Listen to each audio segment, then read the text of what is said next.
Hello and welcome back to Your Fulfilled Life, the It Depends on You Summit. And today we are coming to you to speak about love. Love, one of my favorite topics, and relationships. And this summit is put together to really give you a toolbox full of action plans, behaviors, and shifts in your thinking for you to excel in your life and make 2016 and beyond the most amazing ever. So beside me here, I'm Antiqua Lisha. I'm the CEO here at Your Own University, and it's great to have you here. Thank you for being and joining us. Feel free to share the summit with all of your friends if you're getting a lot from it. And beside me here actually, is Barry Selby. He is the love doctor and the best-selling author of 50 Ways to Love Your Lover. It's a book that I've read over a few times and absolutely love. You're going to get a ton out of it. And we know that you're super busy and we're super busy. This is life, right? So we're going to keep this under 20 minutes, keeping it nice and short.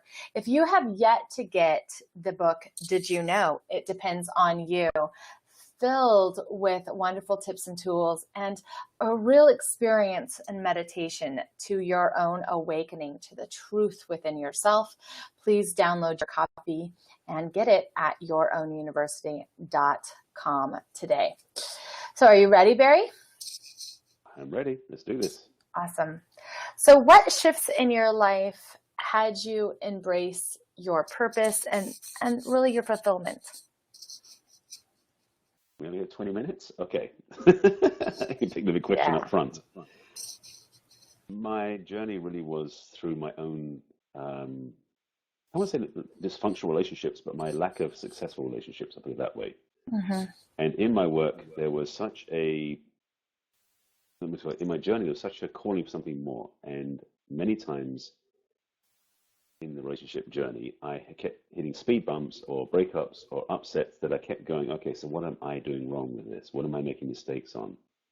And eventually through this journey, it led me to some teachings that changed my life completely and really gave me clarity about the fact that my work in the world was what was missing from making my relationships work.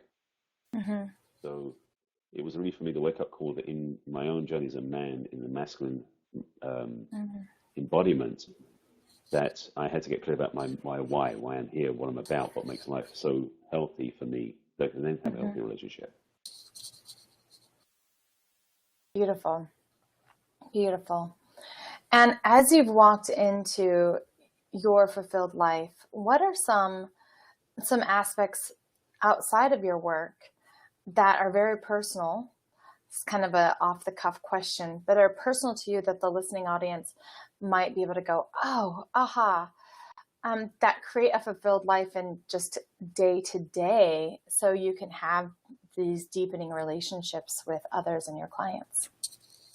Boy, so many choices I can give in the answer to that. First of all, it comes back to remembering that we are the ones in charge of our own lives. So in any area of life, relationship, health, business, money, any area, we're in charge of it. So it's up to us to make the choice. So in the relationship context, that also means that we can't, we shouldn't, we oughtn't, we better off if we don't make our partner the be all and end all of everything in our lives. So we got to put responsibility back on ourselves, also put love back on ourselves. Because sometimes we think that it's our partner that's going to love us to be fulfilled, and they can't do all of that.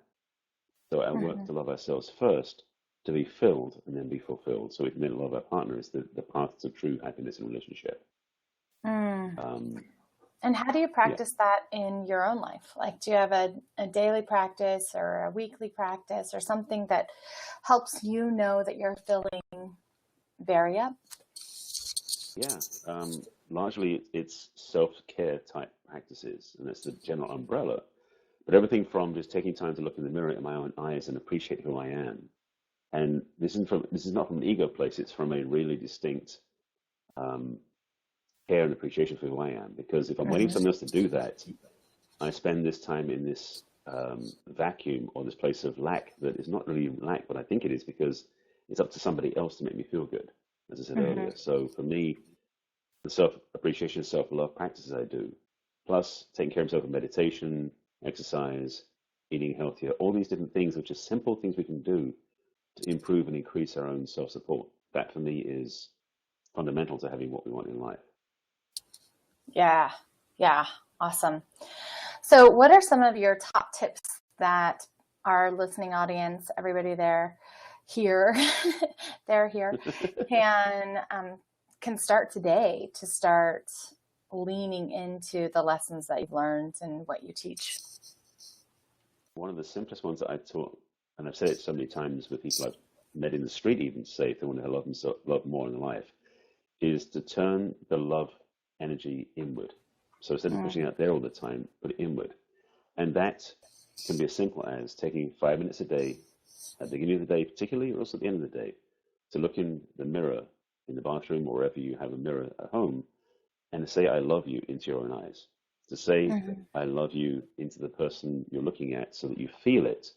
And also included that, if you want to, you can say that I'm grateful for something. You can say, I'm grateful for what happened today. I'm grateful for what I did today. I'm grateful for what you did today. Using the mirror as a rebound back to yourself. Yeah. And if you do that every day for 30 days, and you do it for 5 minutes, and if you want to go big, go 10 minutes, do it in the morning and the evening, you'll build your own self-support and self-esteem continually through the whole month, and it'll change your life. Yeah. This mirror exercise called different things for everybody is really important. So I hope that, you're listening, really take this one in and say yes to yourself and practice the mirror exercise. And we'd love to hear what you think or what shifts happened at our Facebook group. So you can join us at facebook.com/yourownuniversity and just tell us what you think. Tell us how it feels. Really, really exciting there. So what's next? Tip number 1. Love yourself in the mirror. That one alone could change your life. Yeah, it could. It will. There are some deeper practices I do with my clients. So these can be self-forgiveness practices, because for many of us, I don't think anybody walks through the world without any self-judgment. They may bury it, but there's always stuff that we've criticized or thought about that is so in the way of our being fulfilled in ourselves. So our self-love, as I mentioned before, is critical to this. So a lot of times it's having forgiveness for judgments we've placed against ourselves, for things we've done to ourselves and to other people that's in the way. And it's nothing to do with anybody else, because you may be out there judging something that you happened to you or you did 25, 30 years ago, and that person isn't around anymore.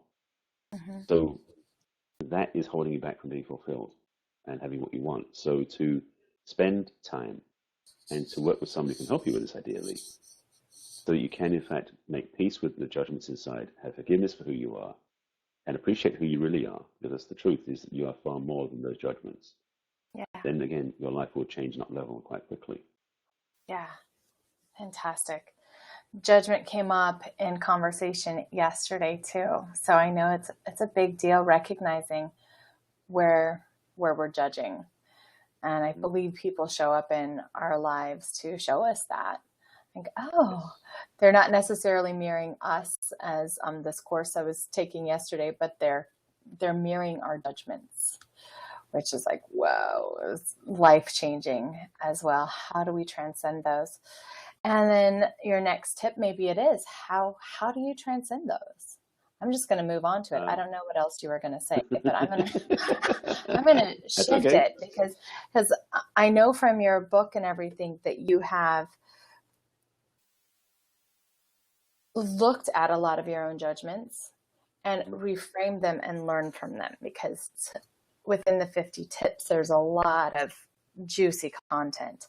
So thank you. Yes. Yeah, that you really had to have this introspection and have that healing within yourself. So I trust your expertise in this, or else I wouldn't be asking for the audience, just so everybody knows where I'm coming from here. Like, I really have seen evidence of this in in Barry's life is this removal of judgment and this creation of peace within some, love and sex and relationship can be a very judgmental place.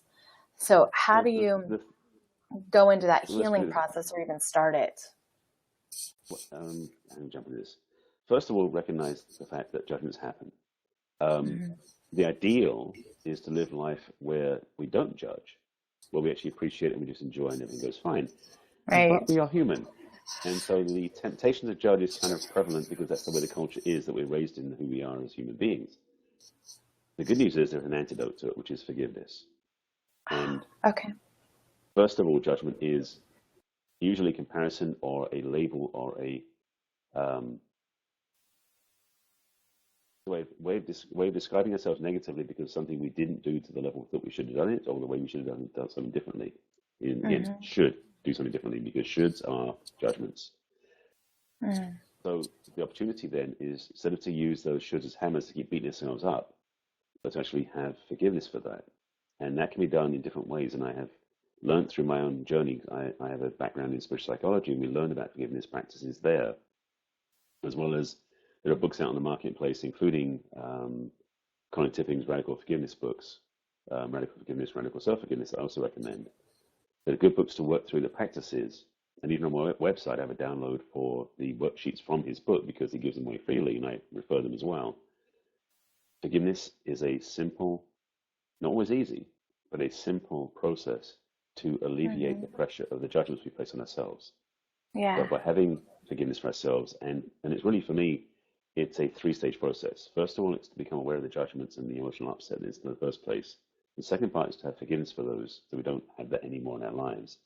And the third is the appreciation for who we are. Because who we are is worthwhile. Who we are is deserving. Who we are is loving. Yeah, absolutely. And as I've walked through many layers of forgiveness myself, I've found that there's three aspects we have to look at too. So I'm just going to add them to the mix, if you don't mind. And it's in my Freedom Formula Radical Forgiveness Program. And it is, forgiveness of self, forgiveness of the other or the situation, and forgiveness of creator. So Barry, I know that you have a lot going on right now, and you're building into a new phase of your business as well. So right now, what is within you around your mission? And tell us just a little bit about how we can get involved, and then we'll talk about your gift here too, as well as your program. Absolutely. As mentioned, I'm the love doctor, and I'm passionate about relationships and love. And a core element of that is being authentic. And I'm moving into something more bigger than just the relationship arena for authenticity, and I'm just moving to that in the future. That's not in the place yet. However, in the relationship, one of the biggest hurdles and challenges my clients face is to clarify what they really want. So many of my clients before they work with me have this, they cast their net into the ocean, as it were, and see what shows up when they pull the net back in. And both men and women do this. And I've known for a long time, and I've gotten clear about this and created a program from it, which is basically a vision program, let's put it that way. It's a clarification of what it is you really want. So you start with what it is you really want to attract, and then you build a vision around that. And then you also walk into the future, so you actually see feel what it feels like to get there. It's one of the first programs I created for my clients, and it really does change lives. Yeah, and works wonders with them. So I've heard. It does. Yeah. So I know that you have a great offer here for everybody to step in this, and then you have a digital program, I believe, as well, that we're selling, correct? Yes. Well, that's the digital program. I just did backwards. Sorry, let me clarify that. The digital program is it's called the Dating Advantage, and that's what this program is. It's an 8-module program that will absolutely transform your vision and clarify what you want in a relationship. It's designed for the ladies because all of the languaging is for the female, not the feminine, and it's to attract a man. So maybe gay men could use it, but it's really designed for women to attract the man they really want. And it's a dating probably advantage straight men could. Probably straight men could too. You just have to change woman to man with the communication. It You would have to be read clunky to it do with that, openness. yes. It would be clunky, but if you really wanted Yes. to, if you feel moved, you can. You can. The Awesome. steps are still the same, yes, just the language is different. Yeah, yeah. And then do you have a free gift here too for those who are just wanting to get their toes wet? Yeah, absolutely. On my website, and the link will be provided for that, I have a link to basically, let's put it this way. There's, even one of the chapters in my book, chapter 10 specifically, is it speaks to this thing where people, what's I'm looking for, become very dry around the idea of romance. They don't have any ideas. They sort of think the flowers in the movie is the answer to everything. It's like, no, it's not.